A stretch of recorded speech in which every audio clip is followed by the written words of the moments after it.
Yeah, New York is hard, you know, like I always tell my friends, I feel like if you're in restaurant, if you make it out in New York, I think you can make it out anywhere.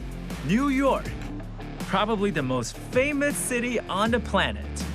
My name is Chris Yu, and this is where I live and run a small Taiwanese restaurant with my two partners, Jeff and Howie. Our restaurant is called Yumpling, meaning yummy dumplings. Although our menu is limited, it's very popular thanks to the business we generated in our previous flea market and food truck life. But New York never sits still. And being a young Asian-based restaurant, nor can we. So one interesting thing about doing any ethnic food here in the States is there is always a question of authenticity. And the funny thing is the people that are questioning the authenticity are never Americans as people think of them. It's always the people who act as the guard of that cuisine. So here it would be the Taiwanese Americans that live here in New York. Those are the people who you have to convince that you're the real deal. So, you know, we've tried the best that we can here to make something that is as close to authentic as we can make it. But that's not to say that there is no room for improvements, right? So as time goes on, certain taste preferences change, cooking techniques change. There's always an evolution in food, right?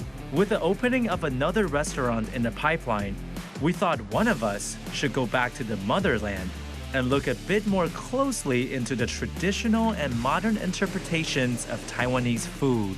The thing is two of the three of us are actually Taiwanese. I'm Taiwanese, but grew up here. Chris grew up in Taiwan and came here. And because of that, it's good to always touch base with the motherland in a way from time to time and see what's going on there. So this is an opportunity for us to sort of showcase that to our customer base. I've been in the US for actually more years than I've been in Taiwan, but Taiwan is just home.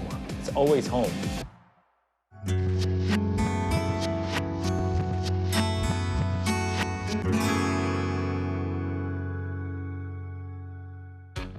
Taipei, a bustling capital with more than 2.5 million people in search of food, every kind of food. My Yumpling focus is going to start with dumplings. Culturally, the origins of most, if not all, of the dumplings you find today in Taipei stem from northern and southern China. But it was only when